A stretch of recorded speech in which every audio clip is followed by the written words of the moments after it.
Hello, good morning ladies. I'm making this video because I realize that not everybody has internet connection today. So instead of us holding our classes outright during our schedule, I thought of just recording what I want to discuss to you today so that you will have access to it whenever there would be internet connection in the places where you are staying. Number one, I know the typhoon greatly affected connectivity, and another thing, yesterday there was this issue on Converge. So I don't want anyone to miss our discussion. So what I will be doing is I will be recording our discussion through this video, which you can access through my YouTube channel. Now, if you look at our learning packet for week number 5, so we are already in week number 5, we are talking about humans and their environment. So, the topic will be about humans and where they are situated. And when we talk about the environment, the first thing that comes to our mind is the natural environment where we are situated. So we imagine immediately mountains, the rivers, the seas, or the surrounding places wherein the places wherein we are situated. So that's the environment for us. However, if you look at the development of the learning packet, in the pre-class activity, you are asked to watch about the sustainable development goals. I think no, not watch, but read about the 17 sustainable development goals. And if you look at all the 17 sustainable development goals, it talks about a variety of things. Number one, women empowerment, water, pollution mitigation, poverty, etc. So technically, it really deals about development. But how do we define development? How do we understand development? When we talk about development, we think of it as transitioning from a lower state towards a higher state. That's development. From something poor, of a poor kind or quality, towards something that is more enriched. That's development. From this particular status onward to another. But when we make it sustainable development, it is not just about progress. It is not just about innovation. It is not just about taking a different mode of activity or taking a different level of skill. But when we talk about sustainability, sustainability is very much defined as one's ability to provide for his own needs without compromising the ability of others, particularly those in the future, to meet their own needs. So while we are providing for our needs, we do not forget that there are future generations who are coming after us who also need to provide for their own. For example, what had happened last week in Cagayan, there are a lot of reasons people say why there was this massive flooding in Cagayan and Isabela. They are saying because of the heavy rains brought about by the typhoon. That's why there was this disastrous flooding of the region. But many are also saying it's not just because of the Magat Dam releasing water that caused this massive flooding. It's also because of the quarrying activities. It's also because of the deforestation that is not just happening in Cagayan but also in Rizal. So, while we are trying to meet our needs for lumber, while we are trying to meet our needs for wooden products, of course, definitely we will cut trees in the mountains. But while we are providing for our needs, are we considering the needs of future generations? That is number one, very obvious. Are we also considering their ability to have wooden products, access to wooden products? And not just that, are we considering the safety of future generations who will, in the end, occupy these disaster-prone areas. So when we talk about sustainable development, we are not just pointing out to the progress from one state to the other, but we must also point out a spirit of ethics, a spirit of the idea of knowing what the other would require or need. So it's very interesting to note that last week, while we talked about metaphysics and epistemology, what do we know? Right now, we are moving towards ethics. We are moving towards what must we do for the others. And so, the very important lesson that we will be focusing right now, it's not just the idea of our relationship to the environment, not just our consciousness of sustainability, but we will be talking more importantly about the thought of intersubjectivity. Okay, what is intersubjectivity? Sir, that's a very big, novel idea. It's something we are not familiar with. And exactly, I understand you in that particular part. Truly, it's something that you are not familiar with because this is something that had not been discussed in any other subject. But definitely, the term is something new to you, but the idea is not novel anymore. When we talk about intersubjectivity, it's very important that we talk about the heart of intersubjectivity. And what is that? The subject. And what is the subject? And who is the subject? Of course, definitely, when you say subject, it refers not to anything else but to you. You are the subject. The subject is the human person. Okay, let's try to qualify what the human person is. Let's try to qualify what the subject is. Number one, the subject is not just a biological entity with limbs and sense organ. Okay, the human person is not just a body. Of course, we discussed that already. The human person is more than just a body, is an embodied spirit. Okay? The human person is an embodied spirit. Thus, when you talk about the human person as an embodied spirit, you are pointing out to the reality that the human person is both body and spirit. Yes, indeed, I am a body. I have limbs, I have hands, I have feet, I have eyes, ears, nose, mouth, and skin for sensory capabilities. But more than a body, I am also spirit. When you say spirit, number one, I am conscious. When you talk about consciousness, it's not you just being knowledgeable. It is not just you being informed. Consciousness is being disposed to knowing that you are capable of meaningful decision making.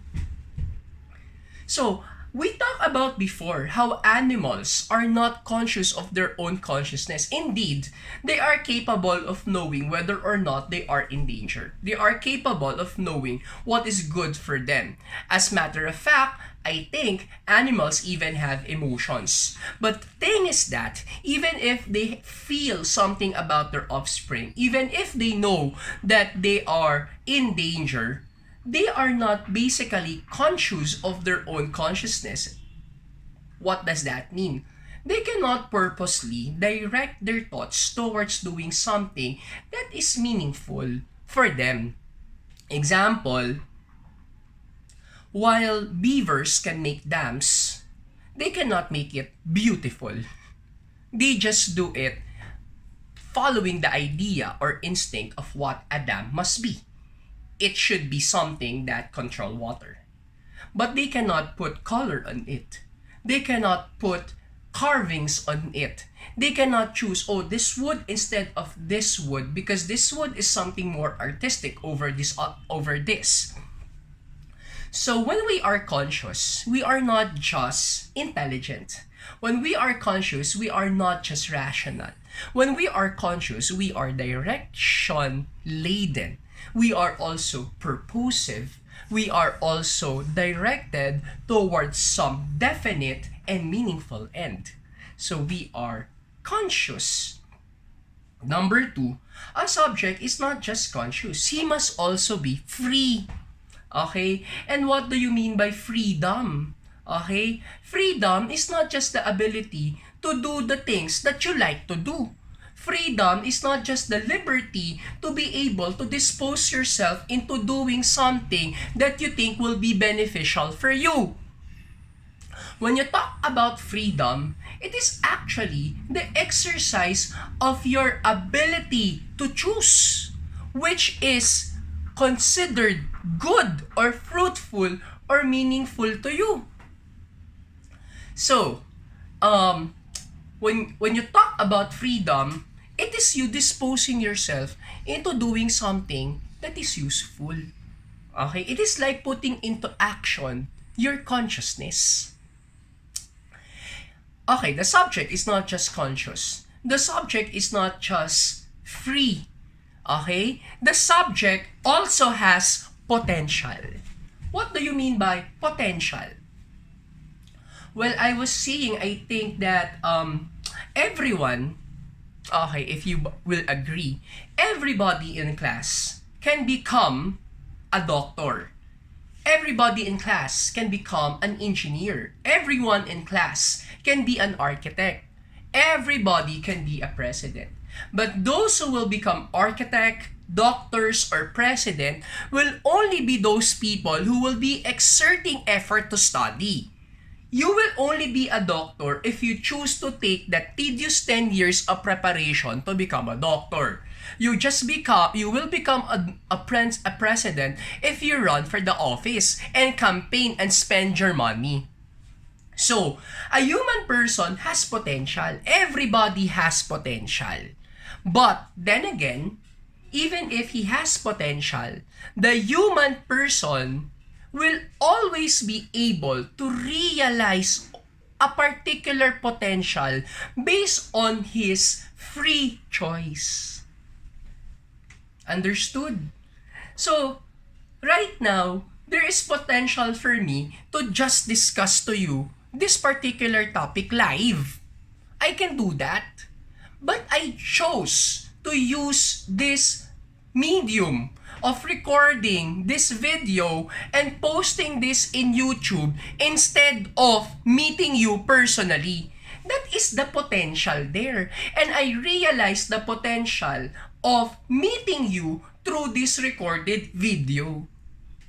So let me just point out the 3 things I emphasize. A human person is a subject by virtue of him being, number 1, conscious. Okay? The human person is conscious. Number 2, the human person has freedom. And number 3, the human person is capable of realizing potential. So thus, when we talk about the human person as a subject, he is full of possibility. He is full of ability. Technically, the human subject is able to exert labor. What is labor? Labor, ladies, is not just you doing a particular set of work or responsibility or discharging a responsibility. Labor is you finding meaning in the world that surrounds you. And when you find meaning in the world that surrounds you, engage yourself in order to make that meaning purposeful and real. Example, my house is near Jollibee. Of course, every time I see the jolly face of Jollibee, I am elated. That's the meaning.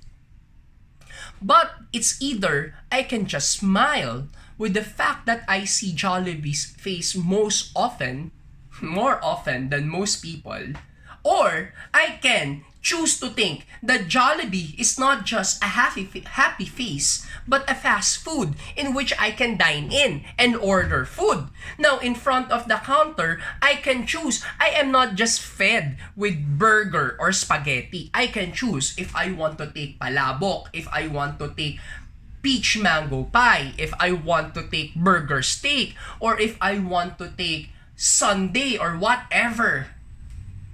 It's not just that. I can even choose whether to eat in the restaurant or to take home the food and eat there. It's not just that. I can think also if I bring home the food whether to eat it immediately or to just put it in the ref and then eat it later. So, technically, the human person being able to make labor and engage himself in meaningful labor is being able to make meaning of the world. That is why, ladies, in the end, you realize that the dignity of the human person is dependent on this concept of labor. So the human person is a subject. The human person, if we summarize the ideas that I presented, as a subject, his dignity lies in his capacity to engage in meaningful activities. So, that's the subject. But when we talk about intersubjectivity, it connotes to us the idea that the human person is not just a subject on his own. He is not just for himself. Because I am a subject, I have consciousness, I have freedom, I have the ability to do meaningful labor. I can just do anything I want to do without due consideration of other subjects. No. Intersubjectivity is putting yourself in that position of recognizing that you are not just subject, but there are also other subjects. So, in that particular consciousness, you encounter the others in a spirit of not just meeting, but dialogue. So what is intersubjectivity? I do not do things only for my own interests. Because this world is not just for me. I am not just the only subject in the world. So I cannot just use all the trees in the mountain so that I can build myself a beautiful mansion with a lot of wooden furniture. And disregard those who are living near the mountains and put their lives in peril because of impending landslide and flooding, as long as I am able to satisfy my desire to build a beautiful mansion. No. Because I am a subject and they are also subjects. And they find meaning in their surrounding, in their very context. For example, the people in the mountain, living in the mountain, they see the mountain as a source of livelihood. But not just that, they also see it as a home in which they need to preserve, not just for themselves, but for their children. They have their own meaning. People in the sea, fishermen, farmers, they have different ideas. They have different meanings. They give to the surroundings, to their environment. And so, if they have the different meaning according to the context in which they are able to put themselves in, which they are able to consider, I cannot impose my will on them. I cannot tell to them, I cannot say to them, I cannot tell them that my vision is more important than theirs. Because much just like me, they are capable. They are meaning-making. They are free. How do we connect with other people? We impose on them. But intersubjectivity does not tell us to be imposing something on others. Intersubjectivity rather leads us to an idea and spirit of empathy. What do you mean by empathy? Being for others. Me for others. Me knowing myself through others. And what do we get from intersubjectivity? Aside from the idea that you become more human, when you are subjected to this concept of meeting other subjects, you get to know more yourself. Who are you? What kind of personality you have? What are the things you are happy doing? What are the things that you are capable of doing? What are the things that you are directed to feel happy with? You get to know who you are. So, intersubjectivity leads you to greater self-knowledge. And that is, in a way, ironic. Because the more that you contain yourself into your own subjective reality, the more that you lose yourself and not understand who you really are.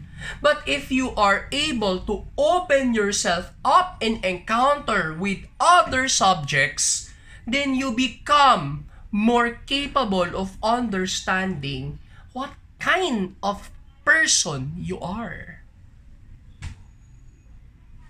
How would you know that you are irritated with people who like K-pop if you have not encountered people who are into K-pop? How will you know that you are attracted to individuals who enjoy climbing the mountains if you have not met anyone who had climbed mountains yet? How would you know that you enjoy being with people who talk about politics, social issues, current events, if you are always, at all times, enclosed and kept in your homes? How will you know if you will not get out of the box where you are situated? And so, being intersubjective is not just being able to further self-knowledge. It is also being able to exercise a level of being social. So, sociability is you meeting others. Now let me just emphasize, according to Martin Buber, two things. According to him, there are two kinds of relationships. I, it, and I DAO. I refers to the subject.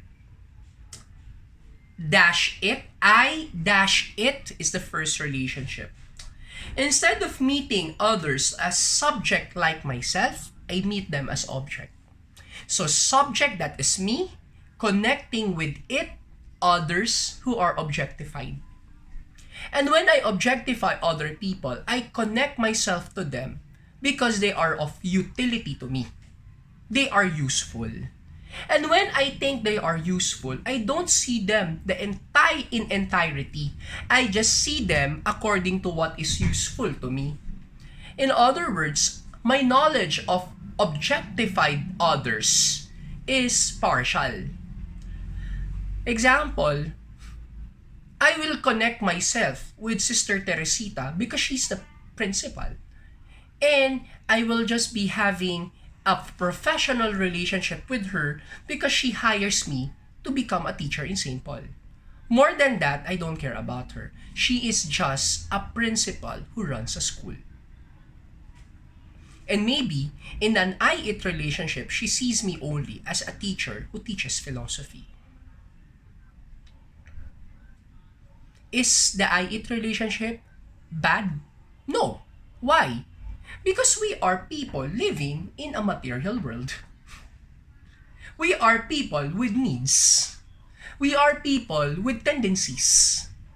And of course, you need others who are skilled, who are functional, who are capable to provide you with all these needs. Number 2 relationship, I DAO. Me as a subject meeting DAO, other subject. And when I meet the other subject, I don't meet them merely because they are useful to me, but because they make me, number 1, know myself more, and number 2, make me know the eternal Tao, the absolute Tao, that is God. I remember in the movie Les Miserables, when Jean Valjean or Jean Valjean was actually dying, he said, you see the face of God in the face of others. So whenever, for example, in an I-DAO relationship, I connect myself with others, I am expecting that with the face of others, I will be able to see the face of God. And with that, not just reinforce my faith, but understand and know what existence do I have. So it's more humanistic. So I don't just meet in this particular incident. An example, I just don't meet Sister Teresita because she's a principal. I meet her because she's a person. She has value, she has humor, she has wit, she has personality. I just don't see her as a principal. Maybe I see her as a mother who guides me. And perhaps she just don't see me as a philosophy teacher, but as a child who must be guided, who must be led towards some meaning. In the end, we're talking about relationships here. I-it and I DAO. To point to establish my point and to make it really to establish a strong point. You don't go to the canteen, buy a banana queue, and tell to ate, thank you, you make my life complete. It's not possible. You don't go to SM and tell ate, thank you ate for the shoes, you make my life complete. I can die. No, you cannot do that. But it's not just always, oy ate, taga-benta ka lang ng banana queue. Oy ate, taga-benta ka lang ng sapatos. It's not just that. To finish, what is the value of intersubjectivity? More than just knowing ourselves, more than just being emphatic, it must lead us, according to Edmund Husserl, a more meaningful existence. How do we like to exist? How do you like to exist? Do you just like to exist being here in the world, breathing? Do you like to exist just being present? Or do you like to exist by making responsible choices? By trying to engage yourself in meaningful relationship with others? Do you like to exist by making your human potential complete and whole? That's it, ladies. By the way, I will just be telling you that the task for last week, week number 4, will be extended. Okay, I will be extending it. I will be setting the deadline for week number 4 task next week. The same with this week's task. I'll be extending it. I will be setting it next week. The assignment tabs will be available today.